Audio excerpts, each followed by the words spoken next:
Welcome to TWT Talks with Tito. This is Tito Madrano back for another episode. Back in your life. So today we're going to talk about post Canelo versus Terrence Crawford in week 2 of the NFL. But before we get into all that, I want to talk about real quick. So WWE has announced that WrestleMania 43 will be in Saudi Arabia. They did the whole press conference. We saw that Triple H was there, Shawn Michaels, Undertaker.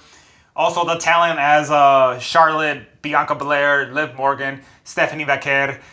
I'm trying to think of someone else that was there. Oh, Seth Rollins was there too. Logan Paul. I think I'm missing somebody, but those are the ones that I saw in that picture that I can think of right now on top of my head. None of them look too thrilled knowing that WrestleMania 43 is going to be in Saudi Arabia. And quite frankly, I do have to say is that me as a fan, I'm not thrilled either. Here's why, and I don't want people to come after me for saying this, but normally when they do the Saudi Arabia shows, there's not that effort of putting good matches. There's that effort of just putting the talent in the event and looking for the right talent. I'm just not a fan of how they do the shows out there, you know, the Crown Jewel shows, and the fact that they're going to do WrestleMania 2 nights, I believe, at Saudi Arabia, outside of the United States, outside of not only, I mean, it would have been cool if they want to do it in the United States. It would have been cool if they would have done it, I don't know, maybe like in Europe or Australia, or, you know, one of those countries where, because they've done a lot, they've done great shows for PLEs in Europe. Why not bring WrestleMania to Europe then in that case? But Saudi Arabia, I just feel like they're gonna get the Royal Rumble next year. Now they're gonna get WrestleMania, and we know how it could be sometimes, you know what I mean? And the thing is, I'm also concerned of are they going to put women matches? Because, you know, normally when they do matches at Saudi Arabia, you've seen in the Crown Jewels, they hardly ever put women matches. And normally they bring pretty much legends that competed there. I'm not too thrilled with the WrestleMania. I know they have a 10-year deal with Saudi Arabia before Vince left. Triple H is going to continue that deal, but at the same time, it's just like, it's WrestleMania. You know what I mean? Obviously, WrestleMania 42 is going to be in Vegas again, 2 nights. And, you know, WrestleMania 2027, WrestleMania 43, it's going to be in Saudi Arabia. I'm not really thrilled because I feel like, you know, WrestleMania, a lot of fans from different around the world I don't see a lot of fans going to WrestleMania in the States or in different countries. I'm just going to be very honest, and we'll see how that works out. Hopefully it works out. Hopefully they put a good match night 1 and night 2. Hopefully they stack it up. But I want to be optimistic about it. I really do. But due to the experience that I've seen, how they done Night of Champions, how they done the Crown Jewel shows at Saudi Arabia, I don't know how to feel about that. And, you know, WrestleMania, it's the biggest stage of them all. The Super Bowl of WWE. Bringing that big venue to Saudi Arabia. And I don't know, will they fill up 60, 70,000 fans? It's going to be tough to say. We know for a fact there's not going to be a lot of fans in the States going there. You know, with the whole situation that's going on around the world, it's kind of like, it's going to be very tough to see that. Just saying. And the reactions that the talent had, it's just they didn't look thrilled. None of them looked thrilled. They looked like they were at a, don't like saying this, but they looked like their face looked like they were at a funeral. And hopefully hopefully we'll see what happens. A lot can happen from here on till 2027, so yeah. All right. Also, they did announce that Andrade has been released from WWE. Am I surprised? Not really. He was not really booked as much as he was. We know that he had that great match with Rey Fenix, the Wyatt Six, Street Profits, the Machine Guns, Ciampa and Gargano DIY. That great ladder match that they had at SummerSlam. But Andrade being released, I'm not really shocked, to be honest. He wasn't really booked when WWE bought or made the deal with AAA. Andrade was never booked for any AAA appearances. If you think about it, he was there for the press conference and everything, but he was never booked. After a while, we know that Andrade had the whole United States feud. For a minute, I thought he was going to win the belt again. He didn't. I mean, he had some good matches, but after that, he wasn't really booked anymore. Then they teamed him up with Rey Fenix. They didn't do much there. Apparently, what I heard, that him and Rey Fenix were going to face Joe Gacy and Dexter Lumis representing the Wyatt Six for the tag team belt. That really didn't happen. They were going to face each other at Clash of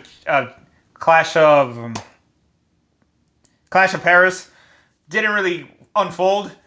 Andrade being released, it's another fumble for him. We know that Andrade had a lot of success in NXT as NXT champion. Went to the main roster, didn't go so well for him there. He did win the United States title, but that's about it. And it's just he asked for his release because he didn't like the way he was booked. He got released and joined AEW. We thought with AEW he was going to have a better run with WWE, but that was not the case either. I mean, he wasn't being really booked there either. He never won a belt in AEW while he was there, the 3 years that he was there. I heard something that they wanted to re-sign him for a deal, and nothing really happened. He decided to then, return to WWE in 2024, Royal Rumble 2024. After that, it looked promising at first for Andrade, but then nothing really. I think he won the Speed Belt, which the Speed Belt doesn't really mean much in WWE. So Andrade, also Faxion were in that match too. Nathan Frazier and Axion were in that match. I can't forget them. They were in that SummerSlam match for a ladder match that they had. Then Andrade got teamed up with Rey Fenix, which looked promising, to be honest. Looked promising, but nothing really happened. Me being at the event in Chicago, Rey Fenix had a match with Angel Garza with Humberto Carrillo on the side. He had a one-on-one match, the main event match before they do the SmackDown shows. Rey Fenix, we were expecting I was expecting Andrade to be in his corner. That was not the case. So Andrade was gone. According to what I heard, he's been gone. He wasn't around for backstage for a month, I heard. So I guess I'm hearing that it was a mutual thing between him and WWE. They went their separate ways. What do I think of this? I think it's another missed opportunity for him. A very talented individual. I was hoping that WWE would book Andrade more, but that was not the case. Some people are gonna say Charlotte had something to do with it, but you know what? That has nothing to do with it. His personal life has nothing to do with the way he was being pushed in WWE. Again, it's just another missed opportunity for WWE to push Andrade, and it just didn't happen. Where will Andrade go from here? I know that MJF did tweeted, Andrade come back to something about I want you to MJF is feuding with Mystico, and CML is doing a thing with AEW. Will Andrade go back to AEW? I mean, he'll be the first pro wrestler to go from WWE, AEW, WWE, AEW. He'll be the first one to do that. But I feel like there's nothing for him at AEW either. So, I mean, where else can he go? I mean, New Japan, maybe? It's a lot of possibilities for him now that he's a free agent. But the thing is, AEW didn't push him out, didn't do the best as far as pushing him either. AEW could have done great things with Andrade his first time, and they didn't do it either. So, I mean, like, what difference would it make if he goes to AEW than WWE? It's not going to be much of a difference if we're being honest. But yeah, is it shocking? No. That he's leaving? Not really. I mean, he wasn't really being booked or pushed. It just sucks that we didn't get good matches with Andrade. There was a lot of good matches that we could have seen with him. Him and, Aleister Black. Him and there was opportunity for him feuding with Dominic Mysterio's in Raw, but I mean, Sami Zayn having an open challenge for Sami Zayn, possibly him turning heel on Rey Fenix. There's just a lot of things they could have done with Andrade. His feud with Carmelo Hayes would have been good. Him, Rey Fenix, and Andrade versus Carmelo Hayes and The Miz. I mean, there was just a lot of there was just a lot of opportunities for him to have matches with, or a match with Cody Rhodes, a match with Drew McIntyre. We've seen the feud that they had in NXT. I mean, just a lot. There was a lot of things they could have done with him. But hey, nevertheless, it is what it is. Good luck to whatever he does next in his career. I'm sure he's gonna kill it wherever he goes. I don't think he's going to AEW. I'm just being honest. I don't feel like there's nothing there for him. And with how AEW's the booking that's going on in AEW, not so much, if I'm being honest. So we'll see what happens there. All right, let's move on to what we're going to talk about. Canelo versus Terrence Crawford. Live and free on Netflix. Who would ever thought we were going to get a big super fight like this on Netflix? I'm so happy that boxing is finally did this fight. For years, boxing has stayed away from having super fights. It's been, they talked about it before the fight started. Muhammad Ali, when he faced George Foreman, when he faced Joe Frazier, they talked about Marvin Hagler. They talked about, obviously Pacquiao versus Mayweather, which, by the way, that fight was whatever's, but the fact that we waited so long for that fight. Yeah, super fights are not very common in boxing. So when they made this boxing fight, everybody was stoked about this fight. But everybody thought, due to the resume that Canelo has, Canelo was going to be victorious. Obviously, Canelo had all the belts. Terrence Crawford went up weight. He went up 3 weight classes to fight Canelo. So this is a big, big, big deal. This is a big deal. Canelo, the face of boxing, versus undefeated, arguably considered pound for pound best fighter in the world, Terrence Crawford. This fight was everything that when this fight started, from the round 1 all the way to round 12, I was really shocked I always knew Terrence Crawford was good, but the way he beat Canelo, he outboxed Canelo. He beat Canelo to the punch every time. Canelo, I don't know what happened to Canelo. He just didn't. I don't want to say he was slow, he did start it off slow, but Canelo was just not finding the openings that he normally does. Canelo was not punching and moving. He was not being first. Canelo's known for being first as far as countering. He's known for seeing things a mile away, and that was not the case. Terrence Crawford and his team, props to them.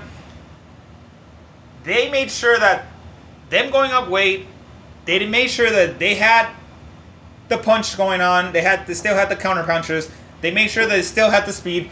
Crawford was just on point. He was on point. He was the first to beat Canelo. No, he's not the first to beat Canelo, but he was the first at everything in this fight. He beat Canelo at the punch. He beat Canelo at counter punching. Canelo had no answer for him. I want to say Canelo won 2 to 3 rounds. I would probably have to see the fight again. But Terrence Crawford won this fight without a shadow of a doubt. Terrence Crawford was just the better boxer that day. Terrence Crawford was a man on a mission because he knew that people were comparing his resume to Canelo's resume. Obviously, Canelo has a better resume. Let's not even ignore this. Canelo has a better resume. Canelo has beaten the better fighters. But Terence Crawford had a lot to prove in this fight. Because if he wanted to be pound for pound, if he wanted to be the best boxer of this era, he needed to be the face of this era, the face of boxing, Canelo Alvarez. He needed to beat Canelo. He needed to win this fight more than Canelo needed to win this fight. But yeah, Terence Crawford won this fight by unanimous decision, if we're being honest. Not a shocker here. I like the sportsmanship by both guys. Terence Crawford, you know, he talked about how he was a fan of Canelo, and he talked about how much this fight meant to him, winning this fight. And Canelo was very humble in defeat, and he talked about, you know, he was a better fighter. He's here to fight good fighters. And that's what Canelo did. Canelo, what's next for Canelo? Look, he's 63-3-2. He's close to 70 fights. Canelo's been doing this since the age 15. He is 35. Canelo, I feel like Canelo, if he retires from boxing, then what a great career he had. But I don't see him retiring anytime soon. Will he run it back with Terence Crawford? You know, the money's there. The money's there for them to run it back. Should they run it back? Probably not. I mean, it's going to make, you know, if they run it back, it's going to be good. But I don't have my hopes up. Because I feel like Canelo, at this point in his career, he should, if he comes, you know, the fights that make sense for Canelo, Terence Crawford would make sense. I talked a lot about David Benavidez, but I just feel like that fight's not going to happen. So, it has to be a big name at this point of Canelo's career. Everything's pointing out that they might do the rematch. Who knows? But, if we're being honest, Canelo, we do see the age factor that possibly Canelo is, you know, could it be his time that he hangs it up? We don't know. I mean, Floyd Mayweather talked about how Canelo's looking slower in his fights, but at the same time, we did see Canelo take a lot of punches. You know, we know that Canelo lost to Mayweather. We know that he lost to Bivol. But I feel like Canelo did take a lot of punches. Not a lot where he was like damaged, but you know, the counters that Crawford was hitting him with and Canelo had no answer kind of concerns a little bit, like how long can Canelo continue doing this at the highest level? He is 35 years of age, but we know that father time doesn't forgive anyone in the sports like boxing, MMA, and combat sports in general. So, how long can he do this? We don't know. Will he face Crawford? Probably. It's a possibility. You know what I mean? But we'll see. As far as Terence Crawford, he's a man with has all the belts now. He has all the belts. He is pound for pound best fighter in the world. Arguably the best fighter of this era. What should Terence Crawford do next? We don't know. I mean, David Benavidez is gonna probably fight Bivol, the other guy that beat I'm pronouncing his name wrong, and I do apologize. The other guy that beat Canelo, and I don't see Terence Crawford going to light heavyweight now that he's a super middleweight. So, I mean, that fight would be cool, him and David Benavidez. But again, I think David Benavidez has moved on from the Canelo, from the super middleweight. He's ready to move on from that. So, we don't know. I mean, there's a lot of the possibilities of Terence Crawford are endless. There's a lot of guys that he can fight now. Though, of course, the rematch with Canelo is going to be up there. It's going to be talked about. But we don't know. I mean, I think that this is Terence Crawford. He is that dude.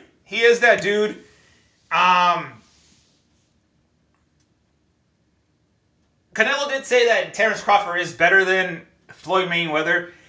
It's tough to say. Floyd Mayweather, despite what anybody thinks about him, despite if you don't like him or not, he is arguably the greatest defense fighter of all time. The way he would, you know, dodge punches. He was one of the best defensive boxers of all time. But let's say in a fantasy crazy world, Floyd Mayweather in his prime versus Terence Crawford in his prime, who would you pick?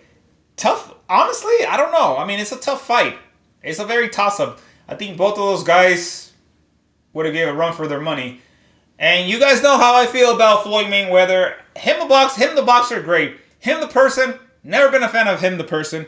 But Floyd Mayweather has fought pretty much the best of the best. Despite the fact that I still think to this day, Floyd handpicked his fights after he beat Ricky Hatton and he came back out of retirement in 2009. He handpicked his fight because he could have fought Pacquiao when Pacquiao was the man in 2009, 2010. He could have fought Miguel Cotto when Miguel Cotto was in his prime. He fought a lot of these guys when they were on their way out. And I'm not here to throw any shade at Floyd Mayweather, but let's say it how it is. Floyd Mayweather handpicked a lot of his fights. And yeah. And we know that when he fought Canelo, Canelo was 3, 4, or I don't know, I think it was 3, 4, it's been so long, 3, 4, 5 pounds over. Floyd didn't care because Floyd knew that he was going to have the speed advantage on his side, and Canelo was not going to have the speed advantage because, cutting all that weight was going to be exhausting for him. And Canelo, at the time, he was 23 years of age. So, for my take, obviously, Terence Crawford hasn't fought the resume that Floyd Mayweather or Canelo has fought, but Terence Crawford has fought the best fighters of his era. He fought the guys that pretty much a lot of people say, that's a risky fight, don't take it. That's a risky fight, don't take it. Crawford never cared. He took the fight regardless if it was a risky fight. And he came and he's undefeated, 42-0, 31 knockouts, and there's no knock on that. I'm excited to see what Terence Crawford does next. Everything's pointing out that it's probably going to be Canelo. Him and Canelo are going to run it back. But for the first time in a long time, this being a super fight, I'm not 100% sure that's going to happen. Yeah, there's a lot of money involved. There's a lot of the deal with Netflix going on. I don't see that fight happening right away. And something's telling me that fight's not going to happen right away. But yeah, congrats to Terence Crawford. Canelo's going to come back. I feel like Canelo should probably retire after he has 70 professional fights. He has 68 in total. He needs 2 more to make it 70. I think he should retire. I think personally Canelo, and I'm saying this off the record, Canelo should probably retire before he's 40. I feel like the month was as much as the money. This guy has made so much money. He has his own businesses. He has his own clothing line. He has his own, Canelo has made so much money. He even made $100 million in this fight. Canelo should just, if he retires, if he announces his retirement and says I'm done, hey, I would be fine with that decision because I feel like Canelo retiring at 35, not having having 68 fights, close to 70 fights, not losing 3 fights, all by decision, not getting knocked out. Canelo has a chin like nobody else. And I feel like Canelo, if he retires, I would definitely be on board with it. Because I feel like Canelo should retire. And I hope Canelo doesn't fight when he's 40. I think he will retire before he's 40. And in my opinion, Canelo is the greatest Mexican fighter of all time. I don't care what anybody says. I'm going to get controversy with this. Because I know there's when you think of all the Mexican fighters, boxing fighters of all time, yes, you can say Chavez was probably, Julio Cesar Chavez was arguably one of the best. But I feel like Canelo is arguably the greatest Mexican boxer of all time. I don't care what anybody says. He's the greatest Mexican boxer of all time. And, yeah. I'll say that.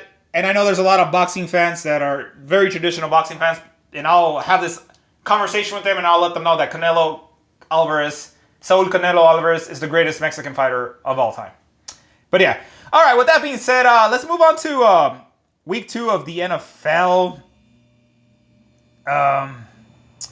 So, real quick, Thursday Night Football, the Packers are 2-0 now. They beat the Commanders 27-18. The Rams also 2-0. They won 33-19 against the Titans. Jacksonville Jaguars versus Bengals. Bengals won 31-27, but the Bengals lost a very important key weapon. their quarterback, Joe Burrow, is injured. He has a fractured toe, I think, or I don't know. I think he has a broken toe. So Joe Burrow, they're saying that he's going to be out for either 3 months, possibly 4, maybe come back in December. That's a big, big loss. Bowlings, the backup quarterback of the Bengals, got them the win, which is great. I mean, here's the thing about the Bengals. They re-signed Jamar Chase. They re-signed T. Higgins. They re-signed a couple of defense players. But they forgot something very important. And shame on the organization for not doing this. What the hell were you guys thinking of not getting offensive players like O-lines, the O-line, the players that defend the players that defend the quarterback? They really dropped the ball on that. Joe Burrow's out now. Their elite quarterback is out because you guys didn't drop money on O-lines. Come on, guys. Where's the O-line at? You guys, great job on signing Jamar Chase, T. Higgins, and some defensive players. But why in the hell did you guys not sign O-lines? It's very important to sign O-lines. It's very important to have good O-lines to defend your quarterback. And we saw that Joe Burrow against the Browns, he was taking unnecessary punishment. He was taking unnecessary tackles. There was no O-line to defend him. And look what happened now. He's out for possibly 4 months. And hopefully his toe is good to go in December. Hopefully the Bengals are still in the playoff hunt because we don't know what's the big. Right now they're 2-0. They're 2-0 right now. But with Joe Burrow being out, we don't know we don't know what the record's gonna be by December. That's just saying. All right, next game, Browns. Ravens win after losing to the Bills. They get their swagger back. They get their confidence back. They beat a division rival, the Browns. Bills are undefeated. They continue the run. They beat the Jets 30-10. Not surprised there. Patriots, Dolphins. Dolphins lost to the Patriots 33-27. The Dolphins are a hot mess. They're a hot mess. 0-2. I'm actually surprised Tyreek Hill's still playing with them. Jaden Waddle, I don't know what's going on with Tua. The Dolphins are a mess. 0-2. Ooh, boy. And they lost to the Patriots, which everybody thought they're gonna be favorites. The 49ers won 26-21. And I think Brock Purdy was not playing. Mike Jones was playing. So I'm guessing Brock Purdy's injured. McCaffrey had a great game. Yeah, the 49ers are undefeated 2-0, 26-21. Again, this is week 2, so a lot can, undefeated doesn't mean anything around these. It's every game means everything, but again, just week 2. Giants, Cowboys won by overtime, 40-37. They beat the Giants.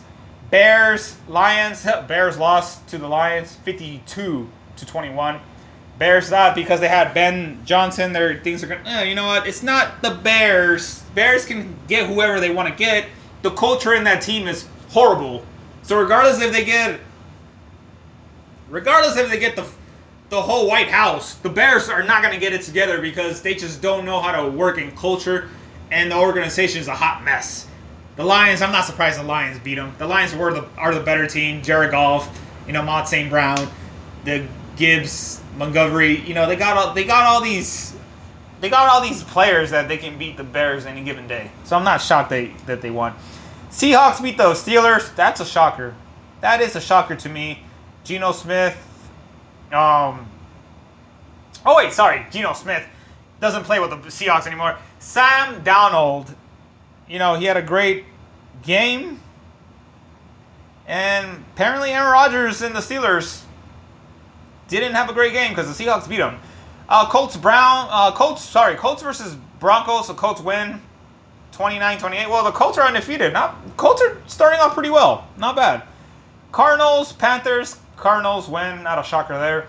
Eagles versus Chiefs. The Eagles won. Eagles were favorite, winning. This is a rematch of the Super Bowl. Jalen Hurts didn't do much, but the Eagles did enough to win this game. The Chiefs are 0-2. I'm not really concerned because the Chiefs, as long as they have Patrick Mahomes healthy, they can turn it around.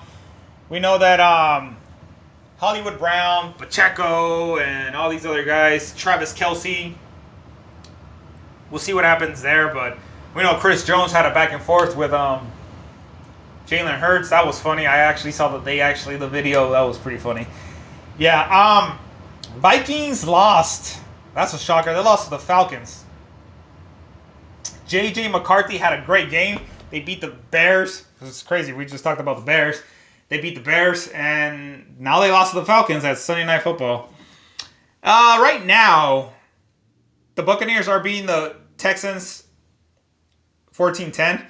Wow, so Baker Mayfield and the Buccaneers are doing pretty good. C.J. Stroud, and the Texans are going to go 0-2.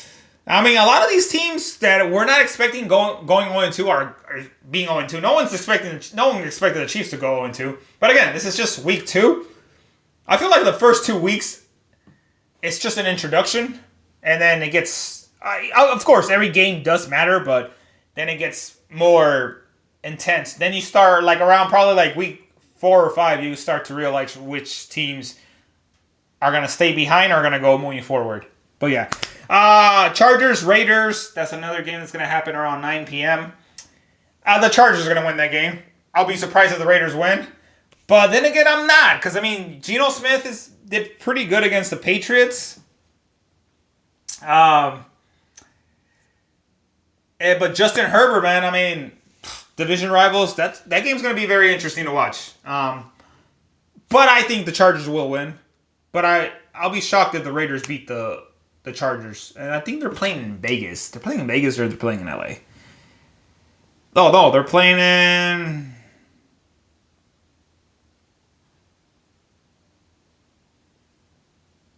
I think they're playing in Vegas.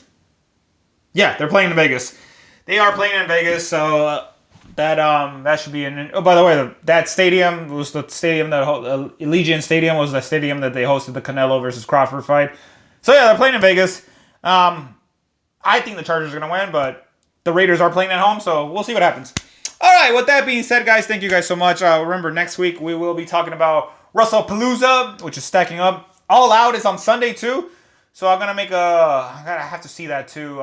Try and do my best to see it. Hopefully, I'm able to see All Out as well, which is going to be a lot to cover. But yeah, Russell Palooza this Saturday. AEW All Out. Week 3, we're going to talk about week 3 too for NFL. But yeah, with that being said, guys, thank you guys so much for tuning in to today's episode. This is TWT Talks with Tito. This is Tito Madrano. And I'll see you guys in the next episode. Goodbye.